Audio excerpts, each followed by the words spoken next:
Last episode, we left 10 executives in a Dallas penthouse laughing at a $50 million offer. Tonight, we follow the two men who walked out of that room. Picture it, September 2000. The elevator descending 47 floors. Reed Hastings doesn't say a word. Mark Randolph stares at the buttons, watching the numbers count down like a heart monitor. They came in here as supplicants. They walked in needing a buyer. They are walking out with something far more valuable. A death sentence with a deadline. In Texas, we have a saying, a man who's been laughed at in a boardroom either goes home and quits or he goes home and gets dangerous. Reed Hastings got dangerous. By the time that elevator hit the lobby, he had stopped trying to sell Netflix. He had started planning how to kill it, not Blockbuster, his own company, 3 times before anyone else got the chance. Let's look at the ledger. Strategy, a roadmap for dominance under uncertainty. The line between a calculated gamble and a slow-motion suicide. Victory is by design. Failure is by default. Before we talk about the assassin, we have to talk about the apprentice. The year is 1997, Scotts Valley, California. 2 software guys carpooling down the 17 every morning looking for a way out of someone else's company. You've heard the legend. Reed Hastings rents Apollo 13 from Blockbuster, gets hit with a $40 late fee, has a cinematic aha moment, and Netflix is born. It's a beautiful story. It's also per his own co-founder, Mark Randolph.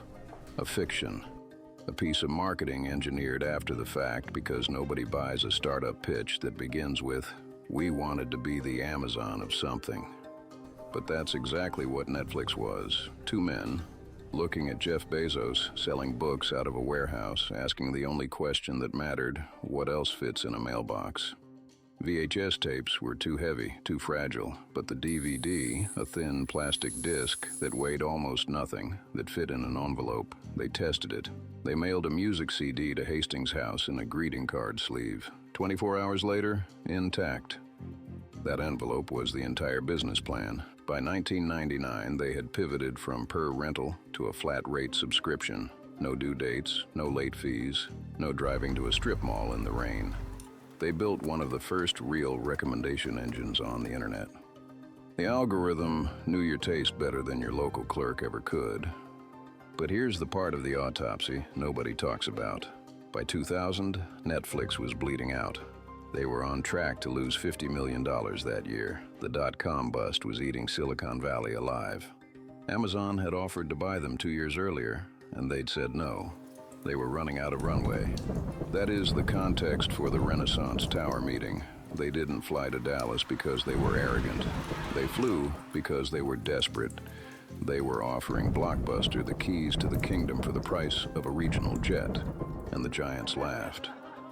Now watch what happens in the next 4 years.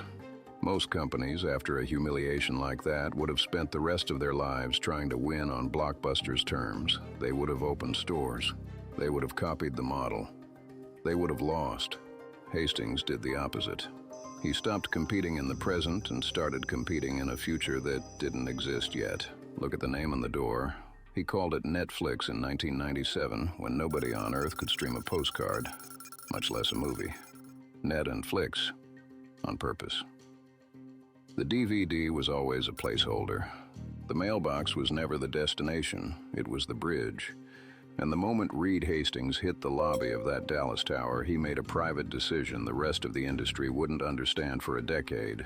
When that bridge was no longer load-bearing, he would be the one to blow it up. Friction, the hidden operational tax that drains capital. The resistance encountered when a machine fights itself. Momentum is expensive. Drag is fatal. Let's look at the ledger. 2007. Netflix has clawed back from the brink. 7 million subscribers. The DVD by mail business is finally profitable. They are the largest single customer of the United States Postal Service. The red envelope is iconic, and Reed Hastings is about to set fire to all of it. In episode 1, we talked about the innovator's dilemma, the trap where a company can't pivot because pivoting means killing the cash cow. Blockbuster died inside that trap. $800 million of late fees held them hostage to a dying model. Netflix walked toward the same trap, with the same trapdoor yawning beneath their feet. The DVD was their late fee. It was the thing paying for everything else. In January 2007, Netflix launches a streaming service, not as a separate product, not as a premium tier.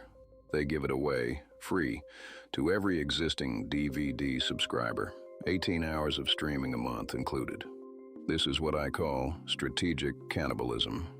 You don't wait for a competitor to eat your lunch. You eat it yourself, while it's still hot, before anyone else even smells the food. But the truly violent move happens inside the building. By 2010, Hastings does something almost unheard of in American business. He kicks the DVD executives out of the senior management meeting. The team responsible for nearly all of the company's profit and revenue is told their input is no longer needed on the future of the company. He didn't just bet against the DVD, he cut its tongue out so it couldn't argue with him. Then, in 2011, comes the move that almost killed the whole thing. Netflix announces they're splitting the DVD and streaming businesses. 2 websites, 2 separate bills, a 60% price hike overnight. They name the DVD spin-off Quickster. The customers revolted. The stock collapsed 75% in 3 months. They lost 800,000 subscribers in a single quarter. Wall Street called it the worst pivot in tech history. Most CEOs faced with that kind of carnage would have backed down, reversed the price hike, remerged the businesses, apologized on stage. Hastings reversed Quickster. He did not reverse the pivot. He absorbed the bullet, kept walking, and fired the next round. Because he had already done the math the rest of the world hadn't done yet. The friction of mailing a physical disc would always lose to the friction of clicking a button. Always. He wasn't betting on streaming, he was betting on physics. The man wasn't reckless. He was an assassin who understood that the longer you let the body breathe, the bloodier the kill becomes. Autopsy, a post-mortem exam to discover the cause of collapse, dissecting the exact moment the heart stopped beating. We look for the fracture in the foundation. Now for the part the legacy players don't want you to study, the third kill. By 2013, Netflix had survived Quickster. Streaming was working, subscribers were back. They could have coasted. Most companies would have. Instead, they spent $100 million on a single show nobody had asked for, starring Kevin Spacey, directed by David Fincher, dropped all at once on a single Friday morning in February. They called it House of Cards. And, in that one decision, they killed their third business model in 15 years, the licensing model, where they rented content from Hollywood studios. They became the studio. Today, the ledger reads like a confession. 325 million paid subscribers in over 190 countries, $45 billion in annual revenue, a market capitalization that briefly crossed $500 billion. And in early 2026, Netflix announced an $83 billion bid to acquire Warner Brothers Discovery. The studios, HBO, the entire library that once licensed content to them. The mailroom service that Blockbuster laughed out of a Dallas boardroom is now negotiating to buy Hollywood. The lesson of episode 1 was that bad profit kills slow. The lesson of episode 2 is harder. It's that the only way to survive radical change is to inflict it on yourself first. Reed Hastings didn't beat Blockbuster, he beat Netflix. The 1999 version, the 2007 version, the 2011 version, again and again. Until there was nothing left to disrupt because he had already done the disrupting. In Texas, we say, you can't outrun the storm, but you can learn to be the storm. Hastings stepped off the throne while the company was still climbing. Of course he did. That's the move. I'm Cade Sterling. The Strategy Vault is closed, for now. Next time on the Lone Star Report, we leave Dallas behind and head 240 miles down I-45 to Houston. A different kind of giant, not a retailer, not a tech company. An energy trader that, for a brief, glittering moment, was crowned America's most innovative company by Fortune magazine. 6 years running. They had the smartest guys in the room, the crooked E on every Astros jersey, a penthouse in the sky, and a private dining room where they served foie gras to United States senators, and underneath all of it, a $40 billion fraud, powered by an accounting trick so elegant it looked on paper exactly like genius. Until the lights came on. Enron, the Crooked E, the shredders, the suicide, the stock price that fell to 26 cents. We're opening the vault on case number 3.